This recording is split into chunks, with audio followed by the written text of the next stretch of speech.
Good afternoon everybody. मेरा नाम जैनब है। मुझे 1.5 साल की उम्र में पोलियो हो गया था और पोलियो होने के बाद मेरे पैर शॉर्ट होने लगा था और मैं बेंड होके चलती थी। उसके बाद मैं 12 साल की हुई तो मैंने ऑपरेशन करवाया और फिर मैंने ऑपरेशन करवा के मेरे पैर, ये जो राइट लेग है उसमें शॉर्ट होने की वजह से मेरे राइट लेग में भी ऑपरेशन करवा के दोनों पैर सुमान कर दिए। फिर मैं 22 साल की हुई तो विशाखापट्टनम में मैंने फिर से ऑपरेशन करवाया, मेरा बैंड ठीक करवा दिया और मैं सीधी होके चलने लगी। उसके बाद मुझे ये स्टेपल्स जो मैंने डाले थे राइट लेग में काफ़ी तकलीफ़ देने लगी, मुझे बहुत तकलीफ़। मेरे पैर में अकड़ना सब, मैं बैठ नहीं सकती थी, उठ नहीं सकती थी उसकी वजह से। फिर मैंने ऑपरेशन करवा के स्टेपल्स भी मैंने निकाल दिए। निकालने के बाद उसके बाद भी मुझे तकलीफ़ नहीं गई, काफ़ी तकलीफ़ हुई मुझे, बहुत बेचैन हो गई थी मैं।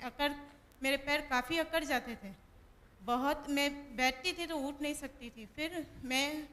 फिर मैं वापस विशाखापट्टनम गई। विशाखापट्टनम में जहाँ मैंने ऑपरेशन करवाया था तो मैंने डॉक्टर से बोला कि मेरे पैर में काफ़ी दर्द हो रहा है, घुटने में। तो उन्होंने बोला कि ऑपरेशन फिर करवाना पड़ेगा आपको। तो उन्होंने बोला कि आप ठीक हो जाओगे। मैंने सोचा कि इतने सारे ऑपरेशन करवा दिया तो मैं वापस फिर आ गई। फिर मैं चेन्नई गई अपने भाई के घर। भाई के घर के जाने के बाद उसने मुझे डॉक्टर के पास ले जाने के बाद मुझे डॉक्टर ने कहा तुम्हारा नी रिप्लेसमेंट करना पड़ेगा। नी रिप्लेसमेंट होने के बाद मैंने पूछा उससे क्या नी रिप्लेसमेंट हो जाने के बाद क्या मैं नीचे बैठ सकूँगी? डॉक्टर ने कहा नहीं, आप कुर्सी पे ही बैठोगी, नीचे तो बैठ नहीं सकोगी आप कभी भी ज़िंदगी में। तो फिर मैंने सोचा कि नहीं, मुझे नहीं करवाना है नी रिप्लेसमेंट।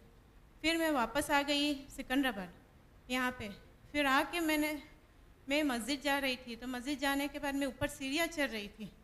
सीढ़ियाँ चढ़ नहीं सकती थी, काफ़ी मुझे सांस चढ़ जाता था, काफ़ी मैं थक जाती थी। मुझे इतना दर्द होता था, इतनी जलन होती थी पैर में, मुझे कुछ समझ में नहीं आ रहा था। तो मेरी सिस्टर ने मुझे कहा क्या बात है, तुम इतनी तकलीफ़ क्यों इतनी एक हो रही हो, तुम्हारे पैर में दर्द है? तो मैंने बोला मेरे घुटने में काफ़ी दर्द है। फिर उन्होंने मुझे बताया कि मुझे रूमेटिज्म हो गया था। मैंने FLP का प्रोडक्ट लिया और आज मैं तुम्हारे सामने खड़ी हूँ। मैं नीचे भी बैठ सकती हूँ, उठ सकती हूँ। उन्होंने बोला कि कल तुम मेरे घर आना, घर आके मैं मुस्तफ़ा भाई के साथ तुम्हारा पहचान करा दूँगी। फिर मैं अपना एक्सरे लेके गई। एक्सरे ले जाने के बाद उन्होंने देखा और उन्होंने प्रोडक्ट के बारे में मुझे बताया, सारे प्रोडक्ट मुझे समझाए कि एलोवेरा जेल क्या है, ये क्या है। तो फिर उन्होंने एक्सरे लेके SK शर्मा के पास गए।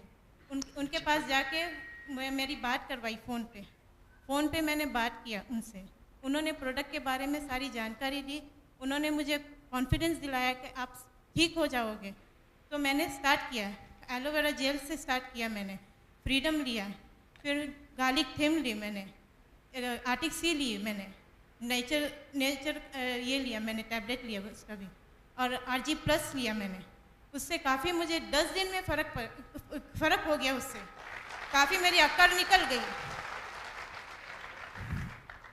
मैं जो मैं बैठ नहीं सकती थी, आज मैं इतनी अच्छे से चल रही हूँ।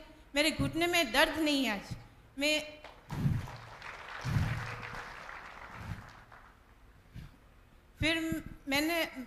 अभी भी सीरिया का 1.5 महीना हो गया, मुझे 2 महीना हो गया। आज मैं सीरिया भी चढ़ रही हूँ, क्योंकि सीरिया चढ़ने में मुझे काफ़ी तकलीफ़ होती थी, सांस भी चढ़ जाता था। लेकिन आज मैं सीरिया भी चढ़ रही हूँ और मैं आज आपके सामने खड़ी हूँ। मैं थैंक्स कहना चाहूँगी मिस्टर RX को, जिन्होंने ये प्रोडक्ट बनाया, अमरजीत सर को, ये लेके आए इंडिया में FLP को। थैंक्स कहना चाहूँगी मेरी सिस्टर सुगरा को, थैंक्स मुस्तफ़ा भाई को, थैंक्स शर्मा जी को। Thank you very much.